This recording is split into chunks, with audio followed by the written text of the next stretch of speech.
அன்பின் பிரியமான தேவனுடைய பிள்ளைகளே, கடந்த எபிசோடில் நம்ம இந்த வெளிப்படுத்துதலில் உலக பிரகாரமான வெற்றி எப்படி ஒரு மனிதன் எடுக்க முடியும், ஓட்டப்பந்தயத்திலும் விளையாட்டு போட்டிகளிலும் எப்படி விக்டரி, தட் மீன்ஸ் எப்படி வெற்றி பெற முடியுன்றது நம்ம அதில் பார்த்தோம்.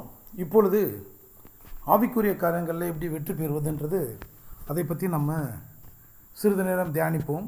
அதற்கு முன்பு சிறிய ஜெபத்துடனே ஆரம்பித்துக் கொள்ளலாம். அன்பின் தேவனை ஜீவனுள்ள தகப்பனே, உடைய பாதபடி கொடுக்கிறோம் ஆண்டவரே. இந்த இரவு நேரத்தில் உங்களுடைய பணிதிலே ஆண்டவரே, உங்களுடைய சந்நிதியிலே ஜெபித்துக் கொள்வதற்கு நீர் கொடுத்த இந்த மாபெரும் கிருபைக்காக உமக்கு நன்றி ஆண்டவரே. ஆண்டவரே, அநேக காரியங்கள் நாங்கள் தியானிக்க வேண்டியது இருக்கு ஆண்டவரே. ஆண்டவரே, விதமாக ஒவ்வொரு வசனத்தையும் தியானம் பண்ணும்போது நீ தாமே பேசும் வழி நடத்தும். கடந்த எபிசோடில் உலக பிரகாரமான காரியங்கள் எப்படி வின்றது, எப்படி வின் பண்ணுவது, அந்த வின் பண்ணனால வரக்கூடிய அந்த கோல்டு மெடல்ஸ், அதை பற்றியெல்லாம் பார்த்தோம் ஆண்டவரே. இப்பொழுது ஆவிக்குரிய காரியத்தில் எப்படி வின் பண்ணுறது, பரலோகத்தை எப்படி சேர்றதுன்ற ஒரு காரியத்தை பற்றி இப்போ ஆண்டவரே தியானம் பண்ணுகிறோம். நீர் தாமே பேசும் வழிநடத்தும் ஆண்டவரே. எங்களுடைய சொந்த கருத்துக்கள் இதில் வேண்டாம். நீர் ஜீவனுள்ள தேவன், உமக்கு தெரியும். நீரே பேசி வழிநடத்தும். நீர் என்ன பேசணுமென்னு முடிவு எடுத்துருக்கிறீங்களோ அதை பேசுங்க ஆண்டவரே. நீங்கள் என்ன சொல்லணும்னு முடிவு பண்ணியிருக்கீங்களோ அதை சொல்லுங்கள். அதுக்கேற்றபடி நாங்கள் வழிநடத்தி கொண்டு செல்லும்படி கிருபை செய்ய வேண்டும் என்று இயேசுவின் நாமத்தில் வேண்டிக் கொள்கிறேன், ஜீவனுள்ள நல்ல பிதாவே, ஆமேன். பிரியமான தேவனுடைய பிள்ளைகளே, ஜெயம் கொண்டு முடிவு பரியந்தரம் என் கிரியைகளை கைக்கொள்ளுகிறவன் எவனோ அவனுக்கு நான் என் பிதாவின் இடத்தில் அதிகாரம் பெற்றது போல் ஜாதிகளின் மேல் அதிகாரம் கொடுப்பேன். இவ்விதமாக இயேசு ஆண்டவர் இந்த வார்த்தை பற்றி, இந்த வசனத்தை பற்றி இங்கே சொல்கிறார். அவர் அவ்விதமான ஒரு வெற்றியை ஆண்டவர் பெற்றவர். அந்த வெற்றியை நமக்கும் கொடுப்பதற்கு அவர் இவ்விதமாக நமக்கு இந்த வசனத்தை குறித்து நமக்கு போதித்திருக்கிறார். இப்போ உலக பிரகாரமான வெற்றி பெறக்கூடிய அநேகமான ஒலிம்பிக் போட்டியாளர்களை, சிறந்த போட்டியாளர்கள் நம்ம நிறைய பேர் பார்த்தோம். கடந்த எபிசோடில் அவங்க கோல்டு மெடல் வாங்குறதும் பலவிதமான போட்டிகளில் வெற்றி பெறுறதும் நம்ம பார்த்தோம். ஆனால் ஆவிக்குரிய காரியத்தில் வெற்றி பெற்றவர்களை பற்றி ஒரு சிலரை பற்றி நம்ம இப்போ தியானம் பண்ணலாம். அந்த ஒரு சிலரில் எல்லாரை பற்றியும் நம்ம தியானம் பண்ணி கொண்டு இருந்தால் நமக்கு நேரம் பத்தாது. முக்கியமான ஒரு நபரை பற்றி மட்டும் நம்ம தியானம் பண்ணி இதை முடித்து கொள்ளலாம் என்று நான் பார்த்து கொண்டிருக்கிறேன். எபிரியர் எழுதின நிருபம் 12ஆம் அதிகாரம். எபிரியர் எழுதின நிருபம் 12ஆம் அதிகாரம் முதல் வசனத்தை படிங்க. நீங்களும் உங்கள் பைபிள் எடுத்து கையில் வைத்துக்கொள்ளுங்க. எபிரியர் எழுதின நிருபம் 12ஆம் அதிகாரம் முதல் வசனம் நானும் படிக்கிறேன், கேளுங்க. எபிரியர் 12 முதல் வசனம்.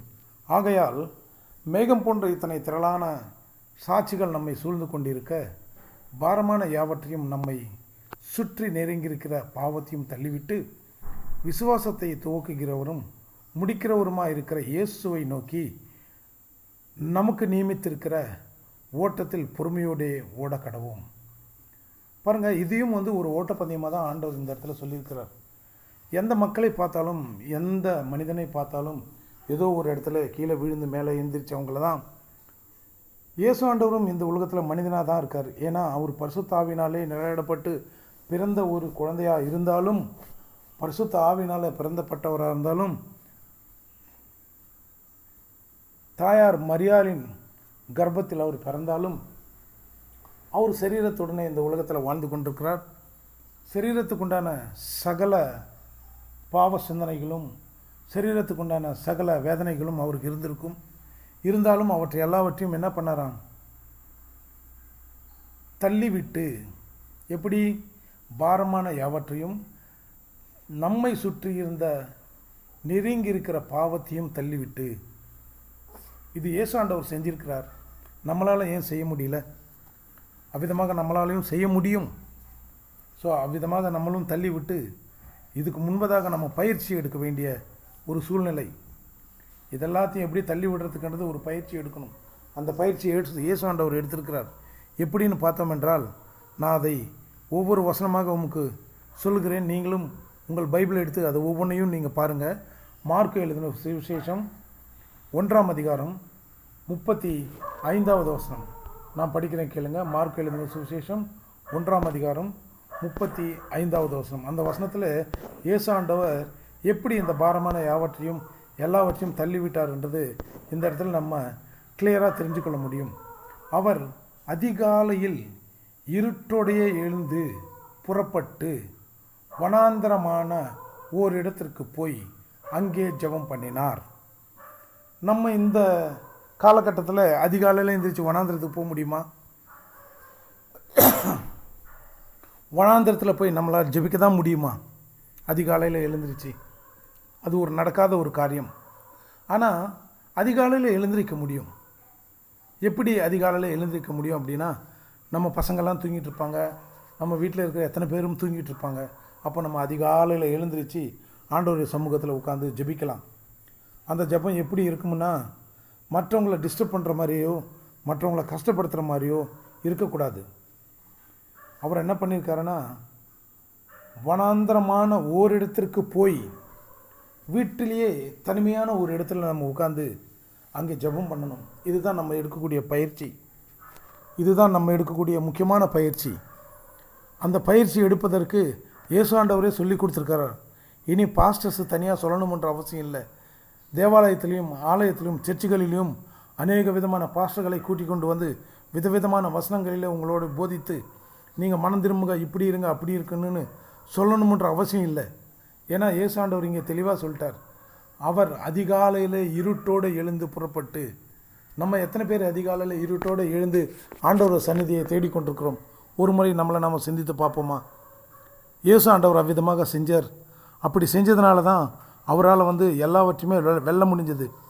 அவருக்கு தெரியும் சிலுவையில் அவரை அறைய போகிறாங்கன்னு தெரியும், சிலுவையில் அடிக்க போகிறாங்கன்னு தெரியும். ஆனாலும் அதற்காக அவர் கவலைப்படவில்லை, அதற்காக அவர் துன்பமும் படவில்லை, துக்கப்படவும் இல்லை. ஆனால் அவருடைய முன்னால் வைத்தது ஒன்றே ஒன்று, என்ன?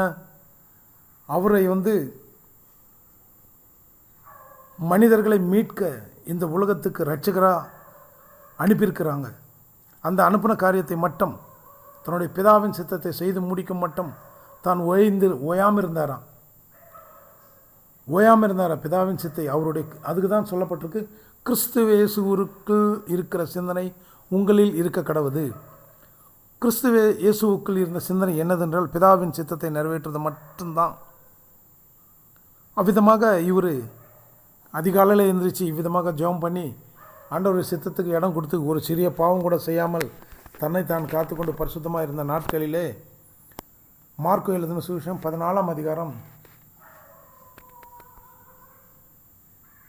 46வது வசனம் நான் படிக்கிறேன், கேளுங்க. அதில் என்ன படப்பட்டிருக்குதுன்னா, மார்க்கு எழுதின சுவிசேஷம் 14ஆம் அதிகாரம் 46வது வசனம். அந்த வசனத்தில், அப்பொழுது அவர்கள் அவர் மேல் கை போட்டு அவரை பிடித்தார்கள். பயப்படவே இல்லை. ஏன்னா ஆண்டவர் ஏற்கனவே ட்ரைனிங் எடுத்துக்கிட்டார். சிலுவைக்கு அவர் தன்னை ஆயத்தப்படுத்தினார். அந்த மாடியில் அந்த அப்பத்தையும் திராட்சை ரசத்தையும் பிட்டு கெத்செமனே தோட்டத்துக்குள்ளே வந்து அந்த இடத்துல ஜெபம் பண்ணி அவர் பரிசுத்த ஆவியினாலே அவர் புத்துணர்ச்சி கொண்டவராய் இவற்றை எல்லாவற்றுக்கும் நான் தயாராக இருக்கிறேன் என்று வெளியில் வந்திருக்கிறார் அந்த ஜெபத்தை விட்டு. அப்பொழுதுதான் இவர்களெல்லாம் அவர் மேலே கைப்போட்டு அவர் பிடித்து கொண்டார்களாம். பிடிக்கிறதுக்கு முன்னாடி அவர் எவ்வளோ ட்ரைனிங் எடுத்திருக்கார் பார்த்துருக்கீங்களா? எவ்வளோ பயிற்சி. அப்பேற்பட்ட பயிற்சி நம்மளும் எடுத்தோம் என்றால் நமக்கும் ஒரு பெரிய கான்ஃபிடென்ட் கிடைக்கும். எப்பேற்பட்ட கான்ஃபிடென்ட்னா, நம்ம எதில் கலந்து கொண்டாலும் வின் பண்ணுவோம் என்ற கான்ஃபிடென்ட். ஒரு ரன்னிங் ரேஸில் கலந்து கொண்ட ஒலிம்பிக் போட்டியாளர் என்ன பண்ணுவார்னா, முயற்சி எடுத்து கடைசியாக அவர் எடுக்கிற ஒரு டிசிஷன் என்னென்னா, இந்த சாம்பியன் போட்டியில் நான் கலந்து கொண்டால் நான் வின் பண்ணுவேன் என்று. அவ்விதமாகவே இயேசு ஆண்டவரும் இந்த உலகத்தில் ஜெபம் பண்ணி பரிசுத்த ஆவியினாலே அவர் புத்துணர்ச்சி கொண்டவராய் சிலுவை மரணத்துக்கு தன்னைத்தானை ஒப்பு கொடுக்க அவர் தயங்கவில்லை. அவர்களெல்லாம் ஒட்டுமொத்தமாக அவர் மேலே விழுந்து அவரை பிடிச்சு கொண்டாங்க. அப்போ கூட அவர் தயங்கவில்லை. 14ஆம் அதிகாரம், அதே மார்க்கு எழுதின சுவிசேஷம் 14ஆம் அதிகாரம் 62வது வசனத்தை படிக்கிறேன், கேளுங்க. உங்கள் பைபிளை எடுத்து நீங்களும் பாருங்கள். அதில் என்ன போட்டிருக்குன்னா, அதற்கு இயேசு, நான் அவர்தான், மனுஷகுமாரன் சர்வ வல்லவரின் வலது பார்சத்தில் வீற்றிருப்பதையும் வானத்தின் மேகங்கள் மேல் வருவதையும் நீங்கள் காண்பீர்கள் என்றார். பாருங்கள் பிரியமான தேவனுடைய, அதுக்கு முன்னாடி அந்த பிரதான ஆசிரியர் என்ன கேட்குறாருன்னா, அவரோ ஒரு உத்தரவும் சொல்லாமல் பேசாதிருந்தார். யார்? இயேசாண்டவர். அப்போது பிரதான ஆசிரியர் மறுபடியும் என்ன பண்ணுறான் பாருங்கள். மறுபடியும் பிரதான ஆசிரியர் அவரை நோக்கி, நீ ஸ்தோத்தரிக்கப்பட்ட தேவனுடைய குமாரனாகிய கிறிஸ்துதானா என்று கேட்டான். பாருங்க, நீ ஸ்தோத்தரிக்கப்பட்ட தேவனுடைய குமாரனாகிய கிறிஸ்துதானா. பாருங்க, அந்த இடத்துல இயேசு ஆண்டவர் விட்டு கொடுக்குறாரா பார்த்தீங்களா? நான் அவர்தான் அப்படின்றாரு, ஒரே வார்த்தை. அதற்கு இயேசு நான் அவர்தான். எவ்வளோ கான்ஃபிடென்ட் பாருங்கள். அப்போ எந்த அளவுக்கு இவர் பயிற்சி எடுத்திருந்தா அந்தளவுக்கு கான்ஃபிடென்ட்டாக அந்த இடத்துல பேசுவார். எவ்வளோ பயிற்சி எடுத்திருப்பார் இயேசாண்டவர் இந்த உலகத்தில் இருக்கும்போது. அவ்விதமான பயிற்சி நீயும் நானும் எடுக்கிறோமா?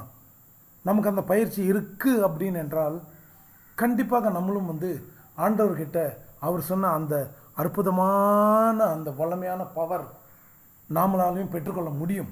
வெளிப்படுதல் 2:26-27 சொன்ன அந்த பவரை நம்மளாலையும் பெற்றுக்கொள்ள முடியும். இந்த இடத்துல திரும்ப என்ன சொல்கிறார் பாருங்கள். சர்வ வல்லவர், அதாவது மனுஷகுமாரன் சர்வ வல்லவரின் வலது பார்சத்தில் வீற்றிருப்பதையும் வானத்தின் மேகங்கள் மேல் வருவதையும் நீங்கள் காண்பீர்கள் என்றார். பாருங்கள் பிரியமான தேவனுடைய பிள்ளைகள், சிலுவை மரணம் முடியல, இவரை சிலுவைக்கு ஒப்பு கொடுக்கல, சாட்டியால் அடிக்கப்படலை, அப்புறம் அவர் அவமதிக்கப்படலை, இது எல்லாமே நடக்கலை. ஆனால் கான்ஃபிடெண்ட்டாக சொல்கிறாரு. அதாவது என்னன்னு சொல்கிறாரு கான்ஃபிடெண்ட்டாக, சர்வ வல்லவரின் வலது பார்சத்தில் வீற்றிருப்பதையும். இவர் மரிப்பாரா? 3வது நாள் உயிர் தெழுவாரா? இந்த காரியங்கள் எல்லாம் இன்னும் நடக்கலை. ஆனால் ஒரு கான்ஃபிடென்ட். என்ன கான்ஃபிடென்ட்? அப்பேற்பட்ட பயிற்சி. நானும் நீயும் அம்பேர் வித பயிற்சி எடுத்து கான்ஃபிடென்ட்டோடு இருக்குமா? இந்த நாளிலே நம்மளுடைய உயிர் ஆண்டவர் வேணும் என்று கேட்டால் பரலோகம் போவதற்கு நம்ம ஆயத்தமாக இருக்கிறோமா? தயாராக இருக்கிறோமா? நம்மை நாம் ஒரு தடவை சிந்தித்து பார்க்க வேண்டிய ஒரு நேரம் வந்திருக்கு பிரியமான தேவனுடைய பிள்ளைகளே. நீங்கள் எல்லோரும் பைபிள் எடுத்துக்கொண்டு இதை திரும்ப திரும்ப கேட்டு வாசித்து இந்த பகுதிகளிலே நம்ம எந்த நிலையில் இருக்கிறோம் அப்படிங்கிறது ஒரு தடவை நீங்கள் சிந்தித்து பார்க்க வேண்டும் என்று கர்த்தருடைய நாமத்தில் உங்களுக்கு நான் சொல்கிறேன். 15ஆம் அதிகாரம் 2ஆம் வசனத்திலும் அங்கே பிலாத்துக்கிட்ட ஆண்டவர் என்ன சொல்கிறாருன்னா, பிலாத்து அவரை நோக்கி, நீ யூதருடைய ராஜாவா என்று கேட்டான். அதற்கு அவர், நீர் சொல்கிறபடிதான் என்றார். பாருங்க, இவர் யூதருக்கு ராஜா எப்போ ஆவார்? 2ஆம் வருகை வந்த பிறகு, ரட்சிக்கப்பட்டவங்க எல்லாம் எடுத்துக்கொள்ளப்பட்ட பிறகு, இறுதி பரியந்தம் நிலைநிறுத்திருக்கவங்க ரட்சிக்கப்படுவாங்க. அந்த ரட்சிக்கப்பட்டவங்கெல்லாம் எடுத்துக்கொண்ட பிறகு திரும்பவும் நேரடியான வருகை இங்கே வந்த பிறகு அப்பொழுதுதான் அவர் யூதருக்கு ராஜாவாகுவார். அப்போது இவர் இறந்து போகவில்லை. இதே காரியங்கள் திரும்ப சொல்கிறேன், இவர் அந்த காரியங்கள் எல்லா காரியங்களும் நடந்து முடிக்கவில்லை. ஆனால் உறுதியாக சொல்கிறார், நீர் யூதருக்கு ராஜாவான்னு கேட்டால் நீர் சொன்னதற்கு படிதான், நீர் சொல்லுகிறபடிதான் அப்படின்னு அவர் உத்தரவு கொடுக்குறார். ஸோ இயேசு ஆண்டவர் அப்பேற்பட்ட கான்ஃபிடென்ட்டோடு அப்பேற்பட்ட ட்ரைனிங்கோடு இருக்கிறார். நானும் நீயும் அவ்விதமாக இருக்கிறோமா? அவ்விதமாக இருந்தால் கண்டிப்பாக நமக்கும் பரலோக ராஜ்யம் கிடைக்கும். அப்பேற்பட்ட பவரும் ஆண்டவர் கண்டிப்பாக நமக்கு கொடுப்பார். அதனால் பிரியமான தேவனுடைய பிள்ளைகளே, மற்ற யாரையும் நம்ம எக்ஸாம்பிள் வைத்து பார்க்க வேண்டிய அவசியம் இல்லை. இயேசு ஆண்டவர் மட்டுமே போதும். அவர் போதுமானவராக இருக்கார் எக்ஸாம்பிளுக்கு. ஏனென்றால் பிசாசனுடைய சோதனை என்னதென்று அவர் அறிந்திருக்கிறார். ஏற்கனவே ஞானஸ்தானம் எடுத்து வனாந்திரத்துக்கு பரிசுத்த ஆவியினால் ஏவப்பட்டு கொண்டு போய் அந்த இடத்துல பிசாசனால் 40 நாள் சோதிக்கப்பட்டு வந்தவர் அவர். அதனால் அந்த கான்ஃபிடென்ட் அவருக்கு இருக்குது. அப்பேற்பட்ட கான்ஃபிடென்ட்டில் அவர் சிலுவை ஏறினதுக்கப்புறமும் ஒரு விஷயம் நடந்திருக்கு. என்னதுன்றது இப்பொழுது நான் அது உங்களுக்கு சொல்கிறேன் பாருங்கள். பிசாசான சகல பாவத்தையும் அவர் மேலே ஊற்றின பிறகு பரிசுத்த ஆவியான ஒரு பிதாவானவர் அவரை விட்டு தூரமாக வந்துட்டாங்க. அப்பொழுது அவர் சொல்கிறார், என் தேவனே என் தேவனே ஏன் என்னை கைவிட்டீர் என்று கதறார். அந்த கதறுதலை பயன்படுத்த பிசாசு அந்த அந்த ஒரு விதமான போதைப்பொருள் ஆண்டவர் கொடுக்குறாங்க. ஆனாலும் இயேசாண்டவர் அதை அறிந்து கொண்டவில்லை.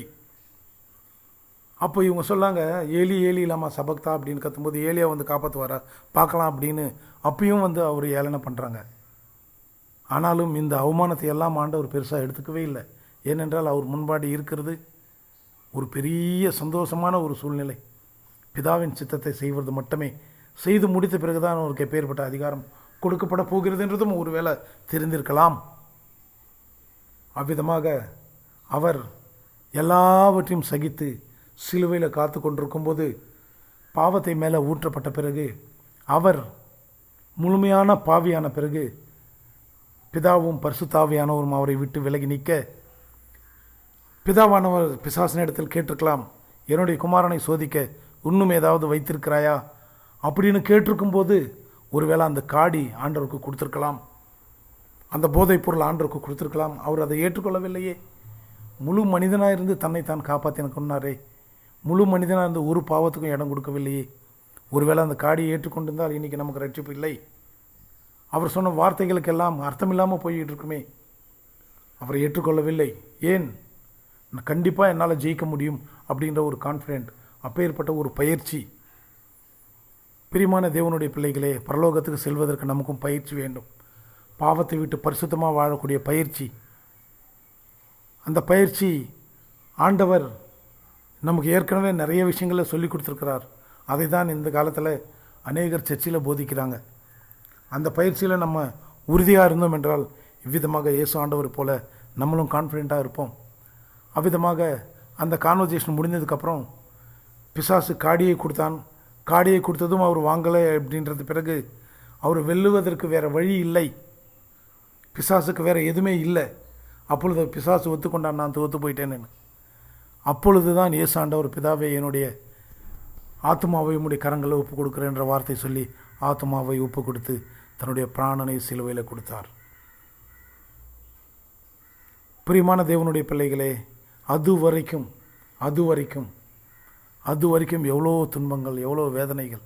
அந்த வேதனைகள் எல்லாம் விவரித்து கொண்டே வந்தோம் என்றால் நேரம் பத்தாது. அதற்கு பதிலாக நமக்கு மிகுதியாக இருக்கிறது கண்ணீர் மட்டும்தான். ஆனால் இப்பொழுது நம்ம கண்ணீரை பற்றி கதற வேண்டிய காரியம் அல்ல, பயிற்சி இருக்கக்கூடிய காரியம். பாவத்தை விட்டு விலகி பரிசுத்தமாக வாழ்வதற்கு பயிற்சி எடுக்கக்கூடிய காலம் இது. அந்த பயிற்சியிலே கான்ஃபிடென்ட் கொண்டு வரக்கூடிய ஒரு பயிற்சி. நான் இப்பொழுது என்னுடைய உயிரை விட்டால் நான் பரலோகம் போவேன் என்ற கான்ஃபிடென்ட் கொண்டு வரக்கூடிய அந்த பயிற்சி. அந்த பயிற்சிக்கு நாம் எல்லாம் ஆயத்தப்படுவோமா?